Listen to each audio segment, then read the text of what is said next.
Assalamualaikum warahmatullahi wabarakatuh.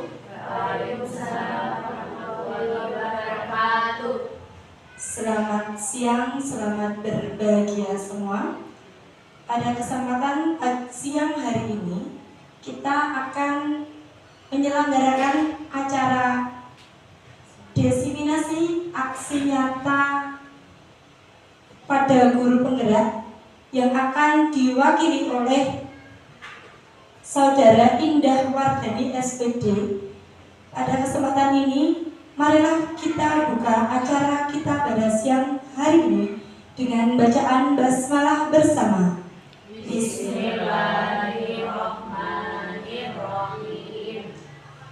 Dilanjutkan acara selanjutnya, yaitu sambutan Kepala TK IT Nurul Islam kepada Ustazah Idatul Fitri SPD. Dipersilakan.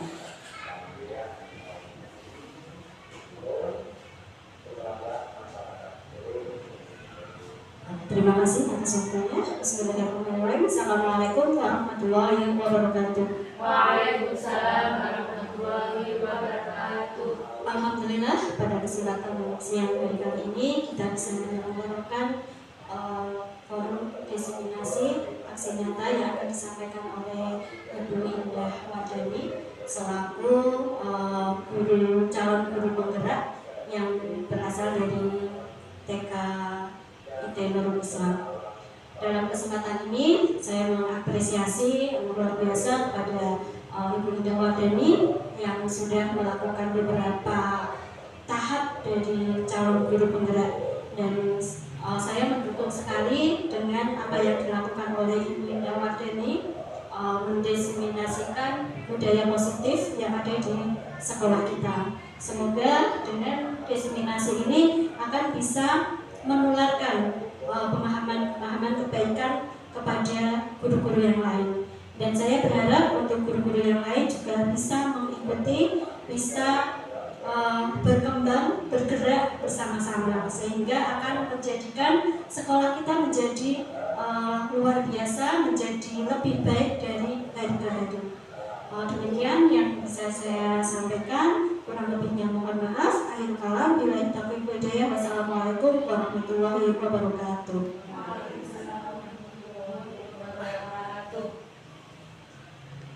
Kepadanya diucapkan terima kasih. Dilanjutkan acara inti, yaitu pemaparan diseminasi aksi nyata budaya positif oleh Saudara Indah Wardani SPD. Kepadanya dipersilakan.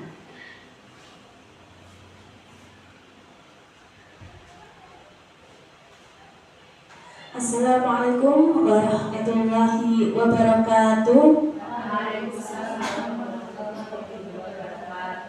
Yang terhormat Ibu Idatul Fitri SPD selaku Kepala Sekolah TKIT Nurul Islam, yang saya hormati juga teman-teman rekan sejawat di TKIT Nurul Islam Solo. Hari ini saya berterima kasih karena teman-teman dan Ibu Kepala Sekolah sudah memberikan waktu kepada saya untuk memaparkan atau mendiseminasikan budaya positif yang sudah saya pelajari di modul 1.1 sampai 1.4 ini. Semoga apa yang sudah saya dapat bisa diterapkan bersama di sekolahan, sehingga bukan hanya saya yang bergerak, tapi teman-teman semua juga sama berubah untuk sekolah, seperti itu.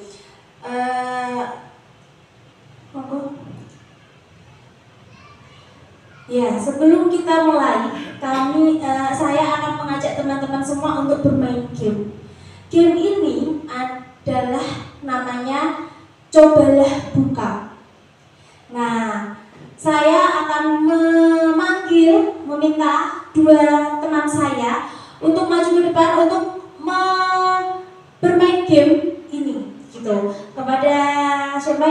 kira-kira teman-teman untuk bermain game? Oke, silahkan Bu Uswah dan Bu Yuli. Monggo. Kita akan bermain game di sini bukan saya untuk menggurui teman-teman, tapi kita di sini belajar bersama. Yang pertama, kita akan bermain game. Game ini namanya Cobalah Buka. Saya bacakan nih. Anda dan teman Anda akan melakukan kegiatan Cobalah Buka. Anda adalah A. Tugas Anda adalah mengepalkan salah satu tangan Anda. Coba Anda bayangkan bahwa Anda menyimpan sesuatu yang sangat berharga di dalam kepalan tangan Anda. Anda perlu menjaga benda tersebut sekuat tenaga Anda karena begitu pentingnya untuk kehidupan Anda. Tugas rekan B boleh membujuk, menghardik, mengintimidasi, memarahi, menggoda, menggelitik, bahkan menawari Anda uang agar Anda bersedia membuka kepalan tangan Anda. Cobalah lakukan kegiatan Cobalah Buka di atas dengan B secara bergantian. Masing-masing A dan B memiliki waktu 30 detik saja. Sesudah itu, diskusikan kegiatan ini dan coba jawab pertanyaan-pertanyaan di bawah ini secara mandiri dan diskusikan kembali dengan rekan Anda B. Bandingkan jawaban Anda, apakah berbeda atau sama. Bila mana berbeda, kira-kira mengapa? Seperti itu. Jadi saya minta untuk Bu Uswah untuk menjadi A. Jadi Bu Uswah yang menggenggam tangannya, ya seolah-olah di dalam tangannya Bu Uswah itu ada harta karun yang Bu Uswah jaga. Pokoknya gimana caranya, ini tuh penting banget untuk aku. Nah, tugasnya Bu Yuli adalah mencoba untuk Bu Uswah membuka tangannya. Gimana caranya Bu Uswah ini untuk membuka tangannya? Boleh dibujuk, boleh diklitik-klitik, boleh dimarahi juga boleh. Pokoknya Bu Yuli ini berusaha gimana caranya biar Bu Uswah itu membuka tangannya. Oke? Kita mulai ya teman-teman ya. Iya, satu aja.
Menutup kepalanya. Saya mau bertanya kepada Bu Uswah, kenapa Bu Uswah itu mau mengepalkan tangan walaupun sudah banyak simulasi biar dia membuka? Kenapa dia tetap menutup tangannya?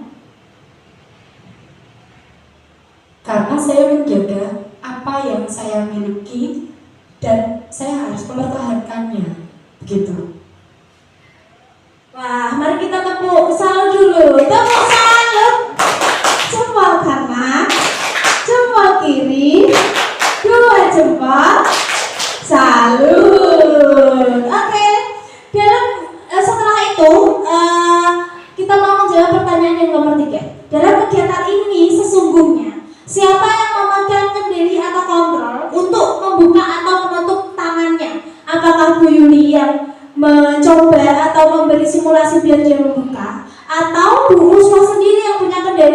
dia mau membuka atau menutup? Ada yang mau jawab? Monggo, Bu Kepala. Kalau menurut saya untuk yang memegang kendali pada permainan tadi itu adalah Bu Uswa, karena kan sudah dibuktikan bahwa Bu Uswa meskipun diberi simulasi diiming-iming apapun kan tetap kekeh untuk tidak membuka kepala tangannya. Jadi dia memiliki kendali penuh terhadap dirinya sendiri untuk membuka atau tidak. Terima kasih, mari kita tepuk salut lagi. Tepuk salut. Jempol kanan, jempol kiri, 2 jempol. Salut. Monggo slide berikutnya. Nah, betul teman-teman, ternyata yang bisa mengontrol diri kita sendiri itu hanya diri kita sendiri, bukan orang lain, apalagi kita sebagai guru. Jangan berharap atau jangan punya bayangan bahwa kita itu bisa mengontrol murid. Misalnya, contohnya, Mbak Azkia, tolong ambilkan buku itu. Kemudian dia jalan terus mengambil buku. Dengan begitu, apakah kita mengontrol Mbak Azkia atau Mbak Azkia mengontrol dirinya sendiri untuk mau mengambil buku? Menurut teman-teman gimana? Kan Mbak Azkia disuruh sama gurunya. Oke, Mbak Azkia sekarang mau kita mengambil buku. Kemudian Mbak Azkia jalan dan mengambil buku. Dengan begitu, apakah Mbak Azkia yang punya keinginan mengontrol dirinya sendiri untuk mengambil buku, atau kita yang berhasil mengontrol Mbak Azkia untuk dia mengambil buku? Menurut teman-teman seperti apa? Ya, betul Bunia, bahwa yang ilusi guru mengontrol murid itu sebenarnya salah. Bukan kita yang mengontrol murid, tapi murid yang bisa mengontrol dirinya sendiri, dia mau mengambil atau tidak. Mungkin saja Mbak Azkia nggak mau, dia hanya duduk dan nggak mau beranjak. Itu berarti dia mengontrol dirinya untuk tidak melaksanakan apa yang kita perintah. Seperti itu. Kemudian yang kedua, ilusi bahwa semua penguatan positif, efektif, dan bermanfaat. Nah, ini sering terjadi di kita sebagai guru TK. Misalnya, oke, nanti kalau kamu saya kasih bintang. Kalau kamu sudah menyelesaikan membaca, nanti tak kasih bintang. Atau setelah mengerjakan kegiatan ini, tak kasih bintang. Seperti itu. Menurut kita itu positif karena dia akan melakukan ketika kita kasih bintang. Jadi kita hanya akhirnya dia mau seperti itu. Padahal ketika nanti dia ganti guru, misal saja kemarin Bu Uswa nggak berangkat sekolah, kemudian diganti sama Bunia. Bu Uswa ketika Azkia nggak mau makan terus disuapi, kemudian dia mau makan. Setelah berganti guru, apakah Azkia mau makan? Tidak, karena dia sudah terbiasa dengan penguatan positif yang mungkin guru lain tidak mengetahui penguatan itu. Seperti itu. Kemudian ilusi bahwa kritik dan membuat orang merasa bersalah dapat menguatkan karakter. Nah, misalnya tuh lihat kayak gitu aja nggak bisa. Nah, itu ilusi itu sebenarnya tidak menguatkan karakter, tapi malah menjatuhkan mental anak atau menjatuhkan karakter anak. Dia malah menjadi minder. Wah iya ya, ternyata aku tuh nggak bisa kayak gitu ya, aku nggak bisa, seperti itu. Kemudian ilusi bahwa orang dewasa memiliki hak untuk memaksa. Nah, ini kita harus terhindar dari ini, bahwa kita memiliki mindset bahwa orang dewasa ini memiliki hak untuk memaksa. Itu salah. Apalagi kita sebagai guru TK itu tidak boleh memaksakan kehendak anak. Seperti itu. Monggo selanjutnya. Nah, ini adalah stimulus respon. Bagaimana seorang bisa berubah dari paradigma stimulus respon kepada pendekatan kontrol. Bila kita ingin membuat kemajuan perlahan, sedikit-sedikit ubahlah sikap atau perilaku Anda. Namun, bila kita ingin memperbaiki cara-cara utama kita, maka kita perlu mengubah kerangka acuan kita. Ubahlah bagaimana Anda melihat dunia, bagaimana Anda berpikir tentang manusia. Ubahlah paradigma Anda, skema pemahaman dan penjelasan aspek-aspek tertentu tentang realistis. Stimulus respon ini adalah stimulus yang dulu namanya behavior. Stimulus respon ini sekarang sudah kita bukan tinggalkan sih, lebih beralih ke teori kontrol. Realistis, kebutuhan kita sama, teori kontrolnya kebutuhan kita berbeda. Semua orang melihat hal yang sama. Teori kontrolnya setiap orang memiliki gambaran berbeda. Kita mencoba mengubah orang agar berpandangan sama dengan kita. Kita berusaha memahami pandangan orang lain tentang dunia. Perilaku buruk dilihat sebagai suatu kesalahan. Teori kontrolnya, semua perilaku memiliki tujuan. Orang lain bisa mengontrol saya. Teori kontrol, hanya Anda yang bisa mengontrol diri Anda. Saya bisa mengontrol orang lain. Teori kontrol, Anda tidak bisa mengontrol orang lain. Pemaksaan ada pada saat bujukan gagal. Kolaborasi dan konsensus menciptakan pilihan-pilihan baru. Model berpikir menang atau kalah. Teori kontrolnya, model berpikir menang-menang. Selanjutnya, makna kata disiplin. Mungkin kita sering bagaimana cara mendisiplinkan anak seperti itu. Sekarang disiplin adalah seseorang yang memiliki disiplin diri. Berarti mereka bisa bertanggung jawab terhadap apa yang dilakukannya, karena mereka mendasarkan tindakan mereka pada nilai-nilai kebajikan universal. Dalam hal ini, Ki Hajar menyatakan pertanggungjawaban atau dibacanya Veran-Wurth itulah selalu menjadi sisihannya hak atau kewajiban dari seseorang yang pegang kekuasaan atau pimpinan dalam umumnya. Adapun artinya tidak lain ialah orang tadi harus mempertanggungjawabkan dirinya serta tertibnya laku diri dari segala hak dan kewajibannya. Selanjutnya, nilai kebajikan adalah sifat-sifat positif manusia yang merupakan tujuan mulia yang ingin dicapai setiap individu. Nah, nilai-nilai kebajikan yang sekarang ini sedang dicanangkan oleh pemerintah adalah profil pelajar Pancasila. Nah, karena profil pelajar Pancasila adalah nilai kebajikan yang sekarang ini sedang dicanangkan oleh pemerintah. Siapa yang bisa menyanyi profil pelajar Pancasila? Karena guru TK, maka apa-apa kita nyanyikan bersama. Kita nyanyi bersama-sama ya, biar tidak mengantuk. Ini sepertinya kelihatannya udah pada mengantuk semua. Kita mau nyanyi ya.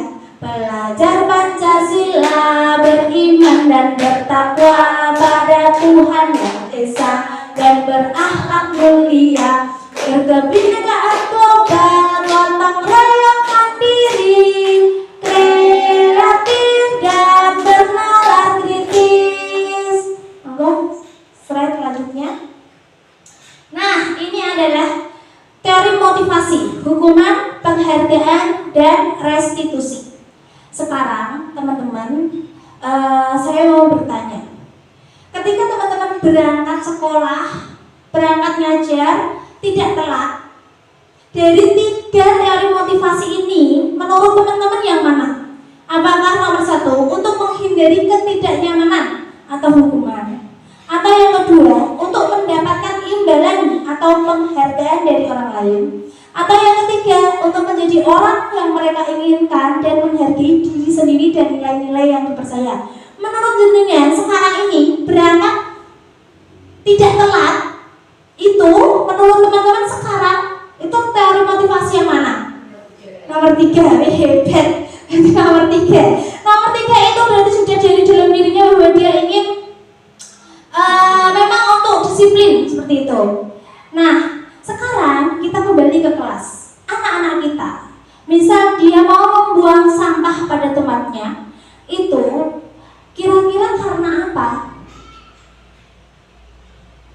Dari tiga ini, menurut teman-teman, ketika anak membuang sampah itu dari tiga ini, itu dari motivasi yang mana? Nomor satu, dosa. Kebanyakan anak-anak kita itu buang sampah itu karena dia menghindari ketidaknyamanan atau hukuman. Misalnya, ya kalau nggak mau buang sampah berarti nanti nggak dapat snack. Dari omongan itu akhirnya di hari berikutnya kan masih terekam jelas di pikirannya hingga dia takut menghindari ketidaknyamanan tadi. Nah, sebenarnya cara untuk kita memotivasi mereka adalah motivasi intrinsik namanya. Motivasi dari dalam dirinya. Bagaimana anak-anak itu bisa melakukan atau membuang sampah itu memang termotivasi dari dalam dirinya. Gitu. Caranya gimana? Nanti ada yang namanya segitiga restitusi. Kemudian lanjutnya. Nah, mari kita melakukan menjawab pertanyaan ini, teman-teman. Iva kurang menguasai pelajaran matematika, sehingga pada saat pelajaran tersebut berlangsung, dia lebih banyak berdiam diri atau menggambar di buku pelajarannya. Pada saat guru matematikanya, Pak Seno, menanyakan pertanyaan, Iva menjadi gugup dan tak sengaja menjatuhkan tasnya dari kursi, serta tiba-tiba menjadi gagap pada saat berupaya menjawab. Seluruh kelas pun tertawa melihat perilaku Iva yang bicara tergagap dan terkejut tersebut. Pak Seno pada saat itu membiarkan teman-teman Iva menertawakan Iva yang tergagap dan malu luar biasa, dan malah minta Iva untuk maju ke depan dan berdiri di depan kelas sambil menunjuk hidungnya karena tidak bisa menjawab pertanyaan Pak Seno. Kelas makin gaduh dan anak-anak pun tertawa melihat Iva di depan kelas memegang ujung hidungnya. Apakah Anda setuju dengan tindakan Pak Seno terhadap Iva? Tidak. Mengapa? Ya, betul bisa. Karena ini termasuk hukuman. Menurut Anda, tindakan Pak Seno terhadap Iva adalah sebuah hukuman atau konsekuensi? Tadi sudah dijawab sama Bu Nisa bahwa ini adalah hukuman. Kemudian, apa itu hukuman? Hukuman bersifat tidak terencana atau tiba-tiba. Anak atau murid tidak tahu apa yang akan terjadi dan tidak dilibatkan.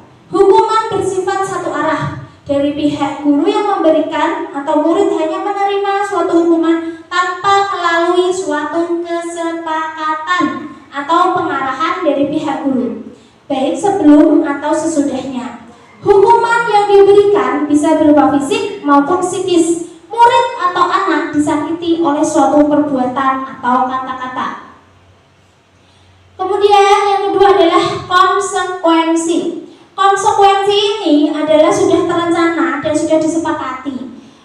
Kemudian sudah dibahas dan disetujui oleh murid dan guru. Murid sudah mengetahui sebelumnya konsekuensi yang akan diterima bila ada pelanggaran.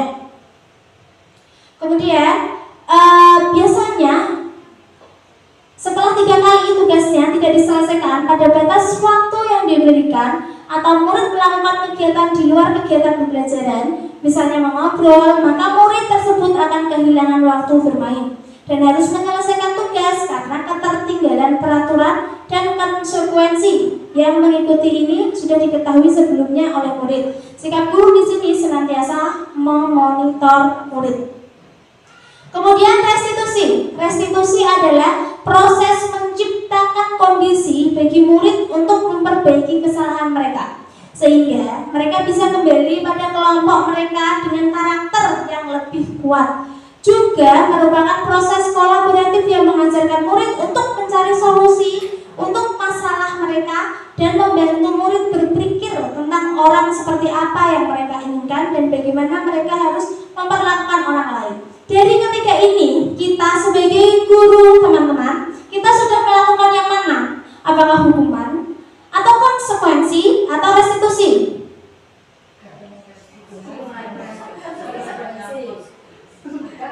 Iya, ada hukuman dan konsekuensi, dan restitusi.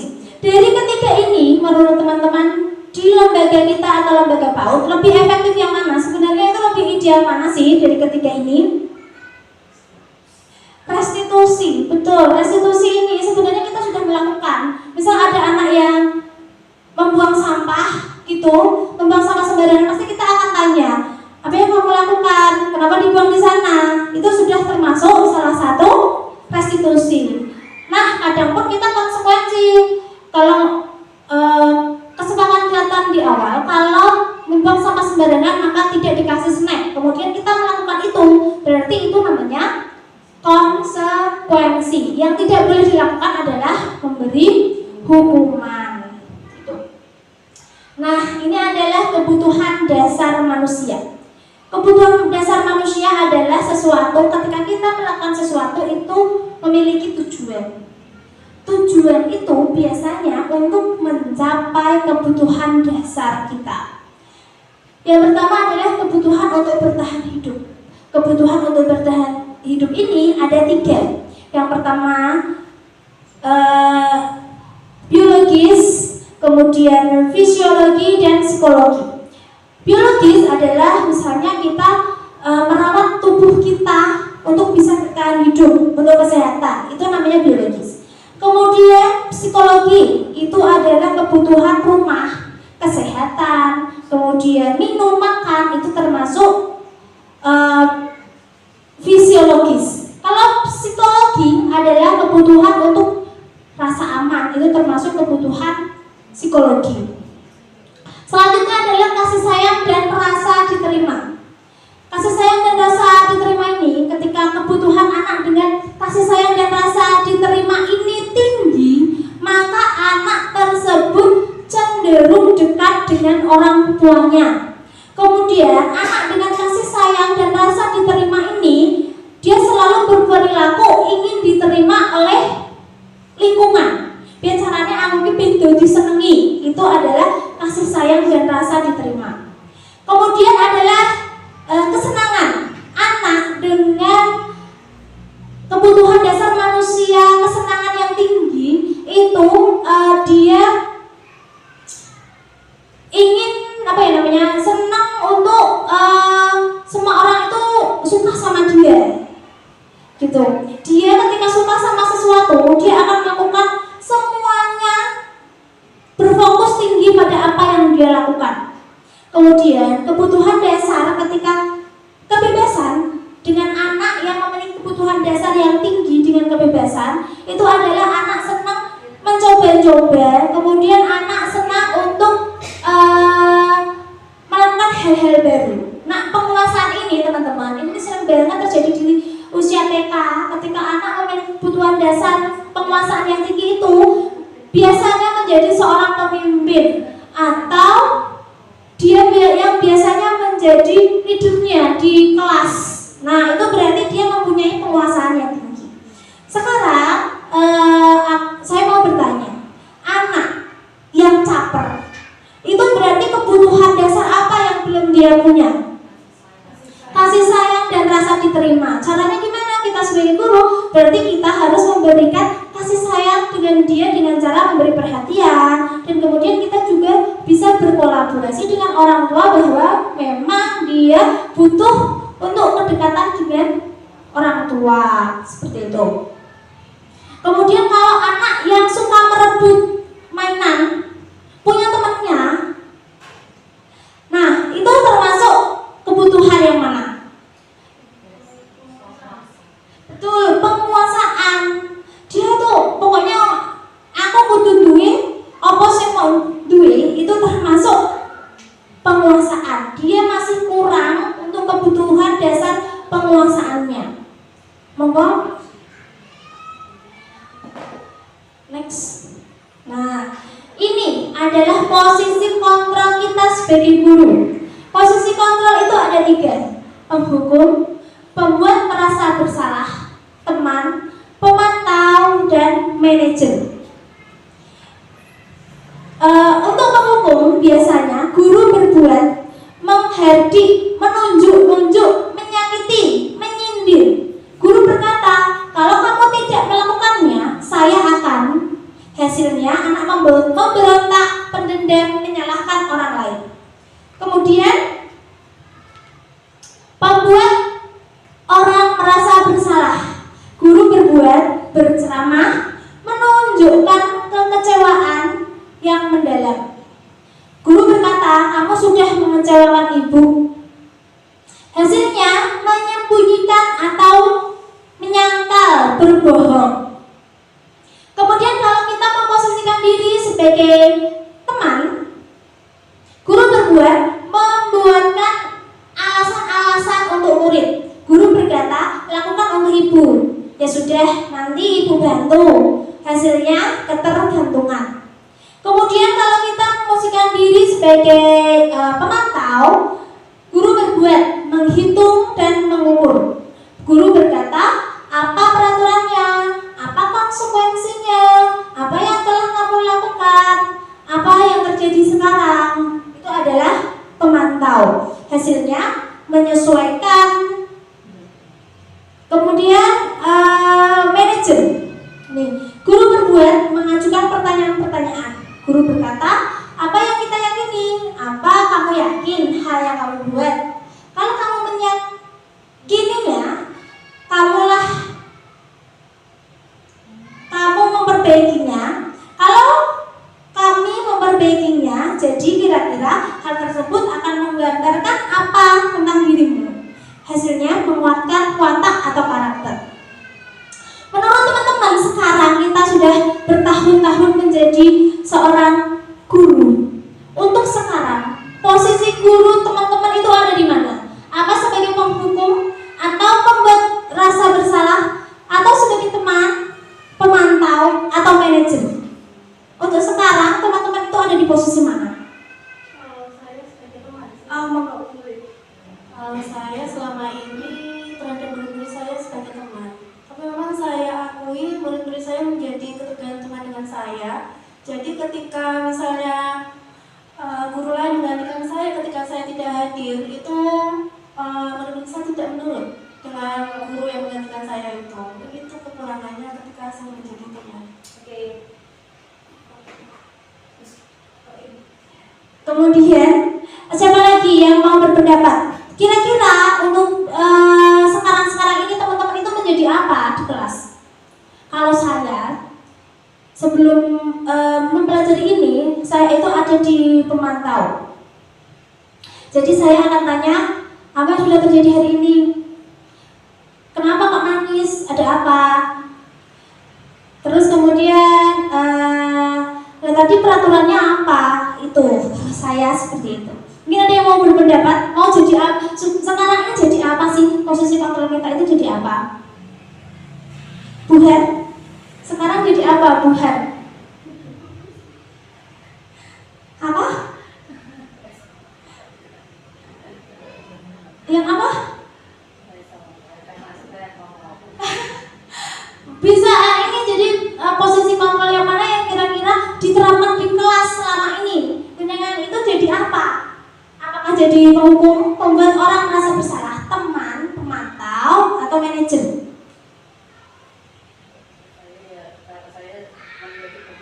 Oh, jadi pemantau sama berarti Tuhan. Kita sama, saya juga merasa selama ini saya di kelas itu sebagai pemantau. Pada idealnya teman-teman, kita itu harus menjadi seorang manajer.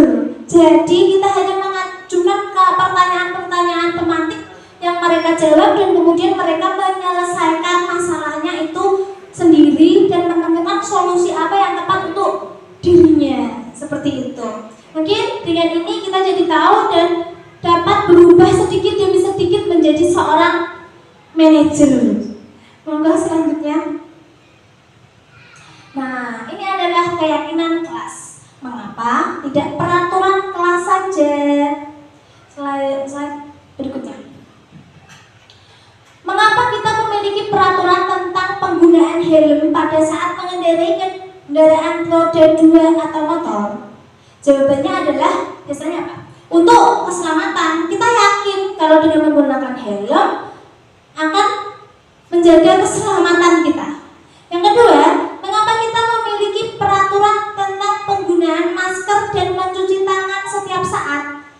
Jawabannya adalah untuk kesehatan, keselamatan. Kita yakin kalau menggunakan masker kita akan terhindar dari penularan penyakit, dari asap, dari debu, seperti itu. Itu adalah yakin. Keyakinan itu adalah apa yang kita yakini. Kalau peraturan, misalnya ada peraturan dilarang membuang sampah di kali. Kira-kira kalau kita saat itu butuh, apakah kita akan membuang sampah di situ? Misalnya kita lewat di mana-mana tidak ada tempat sampah. Kemudian di kali itu ada tulisan dilarang membuang sampah. Suatu ketika kalau kita terpaksa, kita akan membuang di situ enggak? Kalau justru enggak ada tempat sampah lagi dan peraturannya hanya itu. Ya, karena itu peraturan yang tidak kita sepakati. Peraturan itu hanya disepakati oleh pembuat peraturan. Misal aja di kelas kita membuat peraturan dilarang buang sampah sembarangan, padahal anak-anak belum bisa membaca. Untuk apa peraturan itu kita buat? Kemudian taruh tas pada tempatnya. Kira-kira akan ditaruh nggak pada anak kalau kita nggak kasih tahu? Enggak, karena mereka tidak tahu kalau peraturannya seperti itu. Nah, keyakinan adalah sesuatu yang sudah kita sepakati bersama dengan anak. Oke anak-anak, kita akan membuat keyakinan kelas. Kita ingin kelas kita seperti apa? Bersih, Bu. Oke, kalau bersih, berarti apa yang harus kita lakukan? Membuang sampah pada tempatnya. Oke, itu yang pertama, membuang sampah pada tempatnya. Kemudian menaruh tas pada tempatnya. Itu adalah keyakinan yang sudah kita sepakati bersama. Dengan adanya itu, kelas kita menjadi kelas yang aman, nyaman, bahagia, rapi, seperti itu. Nah, dengan seperti itu, kira-kira mereka akan lebih gampang melakukan yang peraturan atau keyakinan. Keyakinan karena sudah disepakati bersama dengan gurunya. Seperti itu. Selanjutnya. Nah, ini tadi. Menekankan pada keyakinan seseorang akan lebih memotivasi seseorang dari dalam. Seseorang akan lebih tergerak dan bersemangat untuk menjalankan keyakinannya daripada hanya sekedar mengikuti serangkaian peraturan tertulis tanpa makna. Murid-murid pun demikian. Mereka perlu mendengarkan dan memahami arti sesungguhnya tentang peraturan-peraturan yang diberikan. Apa nilai-nilai kebajikan di balik peraturan tersebut?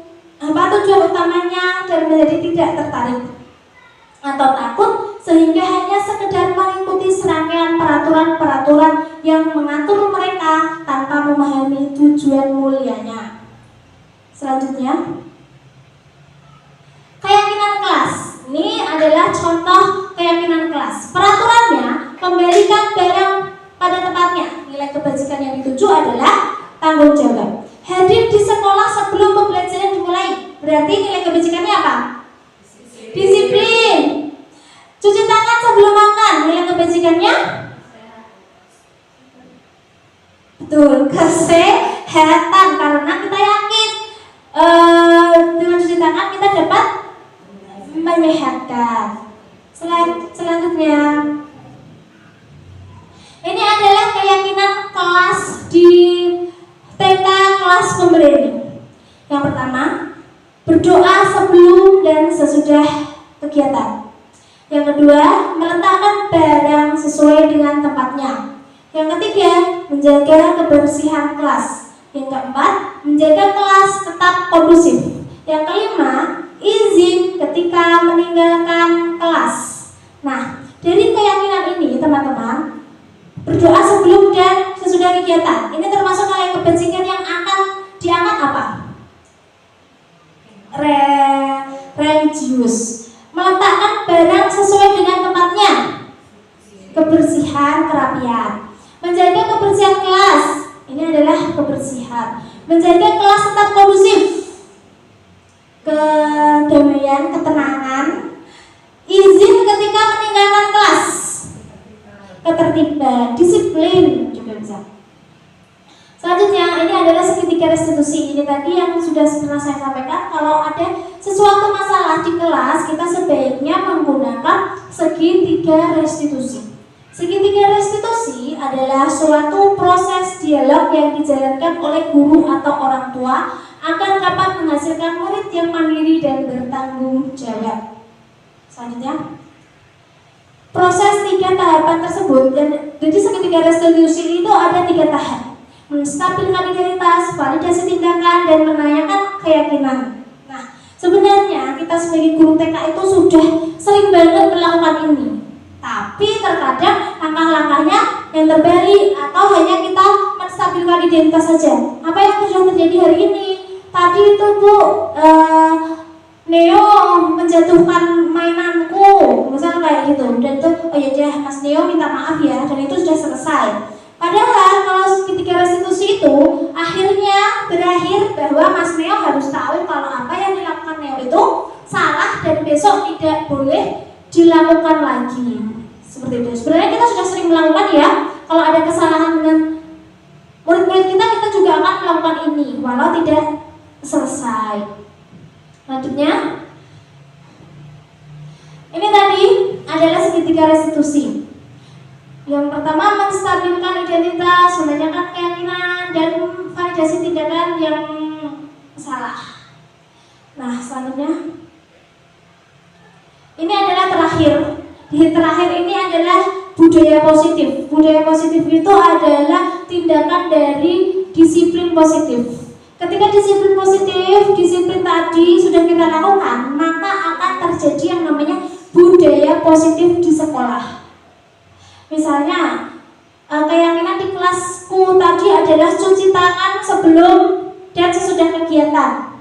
Maka ketika semua kelas juga melakukan keyakinan yang sama, maka akan terjadi yang namanya budaya positif di sekolah. Semuanya akan berbaris rapi tanpa perintah dari gurunya, itu termasuk budaya. Jadi oke, sebelum kita makan silakan cuci tangan. Kemudian mereka sudah berbaris rapi tanpa kita ingatkan lagi. Itu berarti sudah termasuk motivasi dari dalam dirinya dan mengetahui kebiasaan-kebiasaan yang harus dilakukan. Ini adalah menjadi kelas tetap kondusif, dan yang terakhir adalah berdoa sebelum dan sesudah kegiatan. Oke, terima kasih teman-teman. Oke, sebelum saya menutup kegiatan pada siang hari ini, mungkin ada teman-teman yang ingin bertanya atau sharing berpendapat bersama. Kira-kira gimana ya cara menimbulkan budaya positif di sekolah, atau seperti apa? Seperti itu. Monggo, Bu Muli. Oh ya, silakan. Baik, terima kasih atas kesempatannya Bu Deni. Saya akan bertanya. Tadi saya agak tertarik dengan ada kata-kata memunculkan motivasi intrinsik, motivasi dalam diri anak. Padahal kalau kita ketahui bersama, murid kita itu adalah anak-anak usia dini. Ya, terkadang kan untuk memunculkan motivasi dalam diri anak itu kan bukan hal yang mudah. Yang ini saya tanyakan, yang kira-kira apa ya yang bisa kita lakukan supaya anak itu memiliki motivasi dalam dirinya sendiri. Terima kasih. Terima kasih, wah ini pertanyaan yang bagus ya. Bagaimana cara memunculkan motivasi intrinsik dari dalam diri anak? Padahal anak TK itu kadang juga nggak tahu motivasi itu apa, seperti itu. Nah, kalau menurut saya ini cara memunculkan motivasi intrinsik dari dalam diri anak itu bisa dengan contoh kita sebagai guru.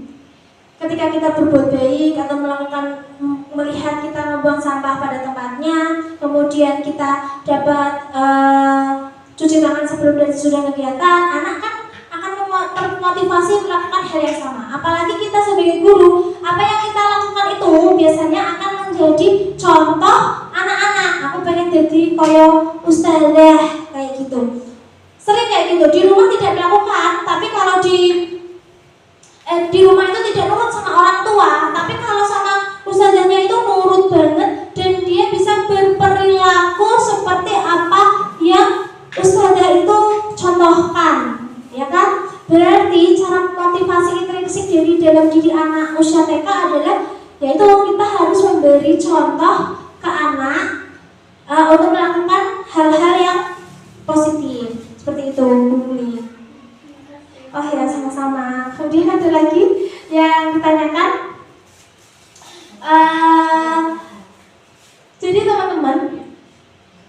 pertama kali yang harus kita lakukan untuk mencapai budaya positif adalah apa? Membuat keyakinan kelas. Setelah keyakinan kelas itu kita akan lanjutkan dengan menjadi budaya kita. Nah, keyakinan kelas tadi adalah dimulai dari apa? Kolaborasi antara guru dan anak. Kalau peraturan hanya guru saja yang membuat peraturannya tanpa anak, itu namanya peraturan. Tapi kalau keyakinan adalah kolaborasi antara guru dan anak. Nah, tambah lagi, keyakinan kelas itu tidak boleh menggunakan kata tidak, jangan seperti itu. Misalnya, jangan membuang sampah sembarangan. Tapi ganti apa positifnya? Buanglah sampah pada tempatnya. Kemudian ada lagi bisa apa ya? Jangan menaruh tas di lantai. Nah, kemudian harusnya keyakinan kelasnya seperti apa? Taruhlah tas di tempatnya. Kemudian setelah selesai bermain dirapikan. Seperti itu. Kalau kalimat keyakinan kelasnya menjadi rapikan mainan setelah bermain, seperti itu. Jadi keyakinan kelas itu harus kalimat yang positif, kemudian sedikit, kalimatnya sedikit dan tidak bernada negatif. Tuh. Ada lagi yang ingin ditanyakan? Oke teman-teman, semoga apa yang sudah saya sampaikan tadi bisa menjadi motivasi teman-teman untuk berubah, dan semoga sekolah kita bisa menjadi sekolah yang berbudaya positif, guru-guru juga yang berbudaya positif, sehingga sekolah kita bisa menjadi sekolah yang unggul, gitu ya. Oke, kemudian ada yang mau ditanyakan lagi?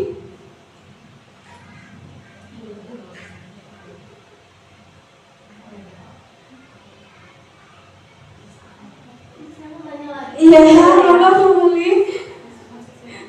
Saya mau tanya lagi budaya ini, kalau kita namanya menerapkan budaya positif di sekolah, kan kalau guru ya bukan hanya kita saja gitu, tapi rekan-rekan kita guru di sekolah itu juga banyak.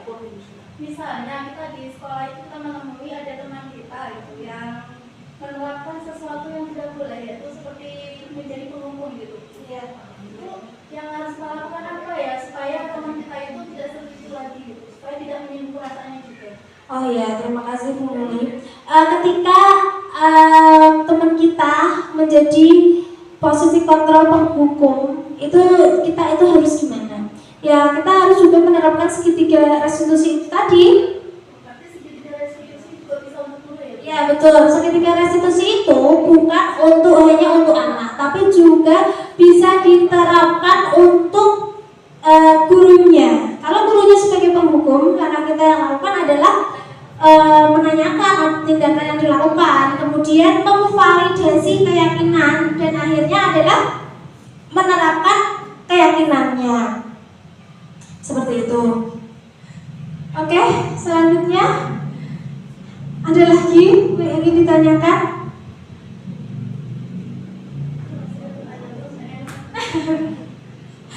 Oke, sebelum ini mari kita ice breaking aja deh. Ice breakingnya siapa yang mau memimpin ice breaking? Busa, monggo. Monggo Busa, yang kira-kira ya Busa.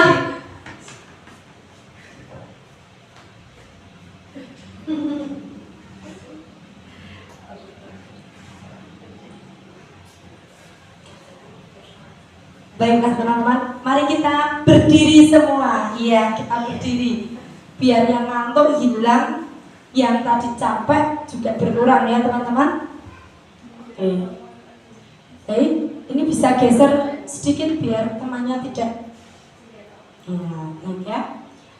Baik.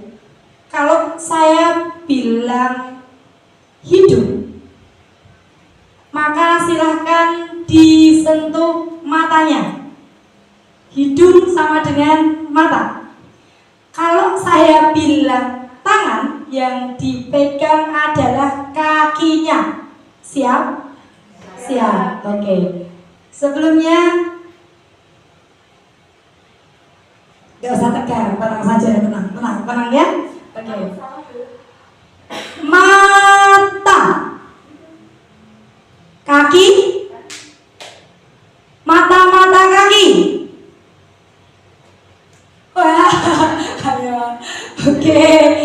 Ini sudah siap, tapi konsentrasinya masih luar biasa. Oke, lagi ya. Hidung tangan. Ayo yang cepet ya, yang cepet. Ayo. Ini walaupun guru TK tapi konsentrasinya luar biasa ya. Kaki, tangan, mata.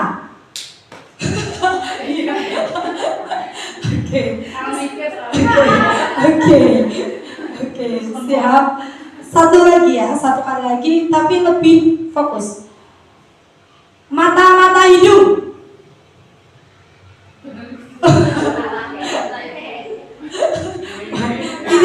Ini Bu Deni sudah lelah ya, seperti itu. Baik, oke. Kalau saya bilang tepuk pagi, berarti tepuknya 1 kali. Tepuk siang berarti 2 kali.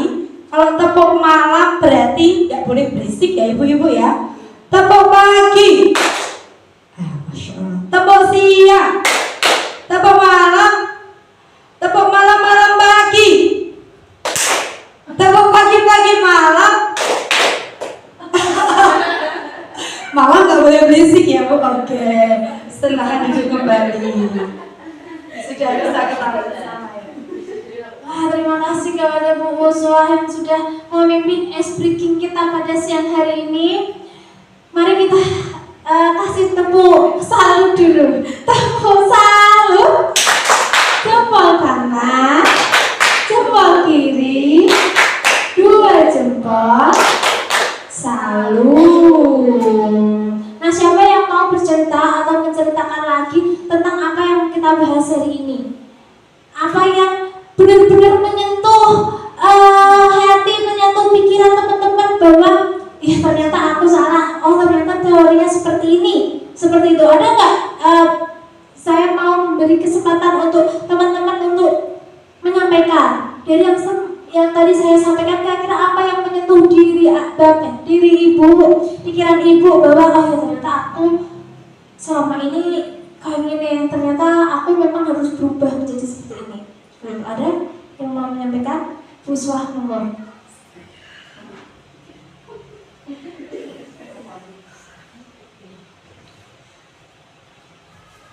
Baik, terima kasih atas waktu yang sudah diberikan.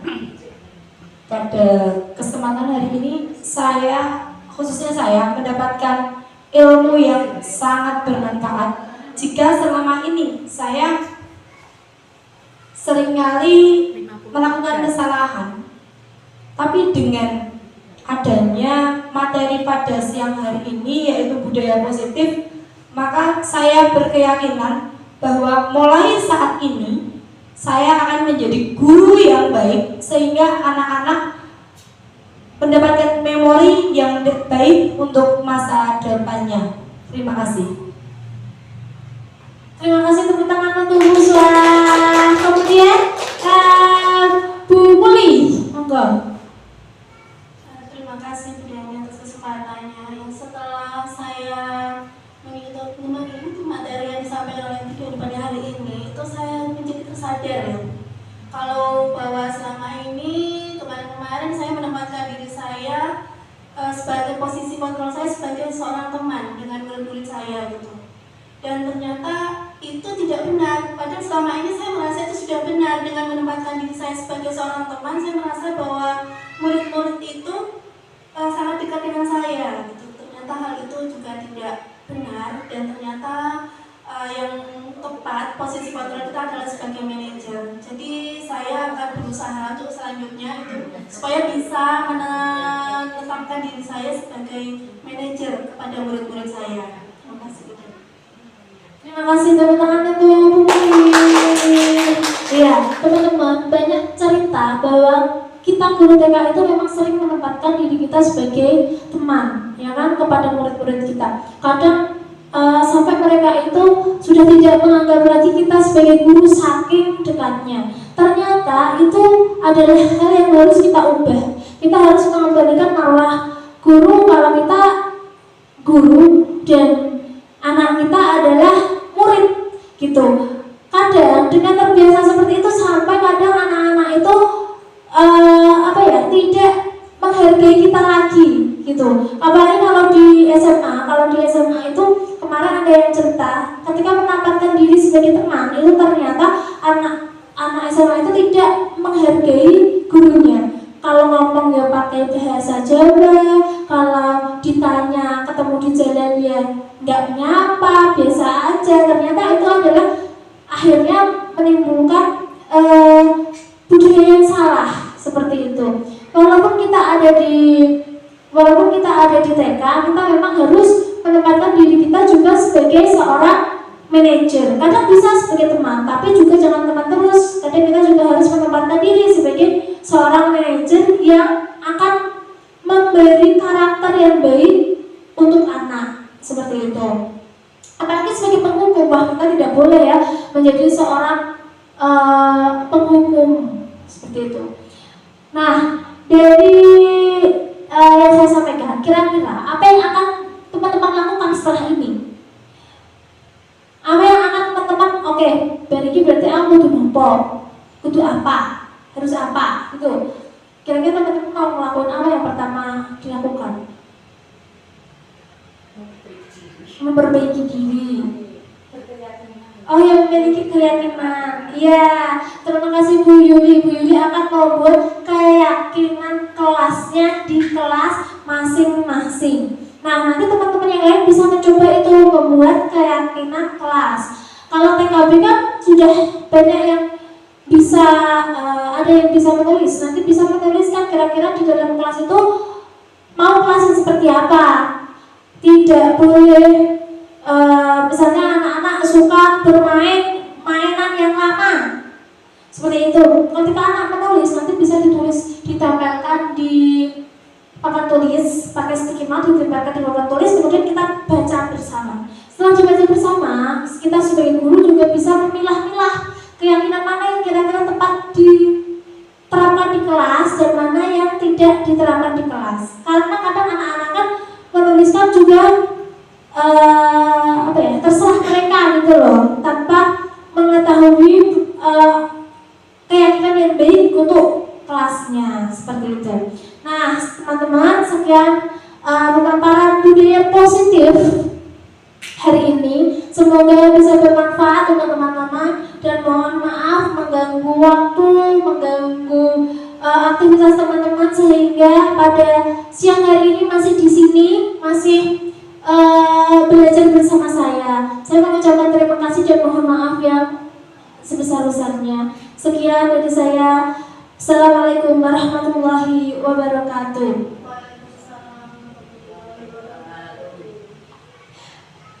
Kepada Bu Uswah dipersilakan.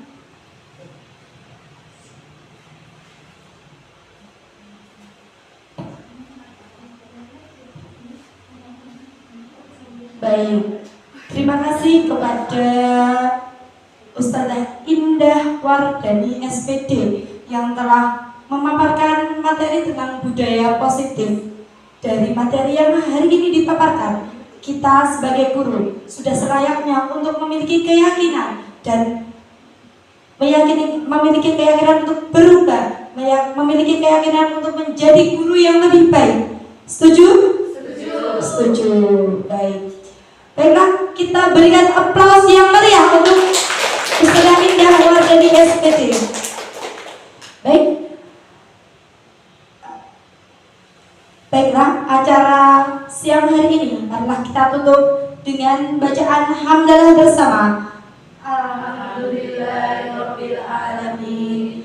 Saya sebagai pembawa acara apabila banyak memiliki kesalahan, Saya mohon maaf sebesar-besarnya. Wabillahi taufiq wal hidayah. Wassalamualaikum warahmatullahi wabarakatuh.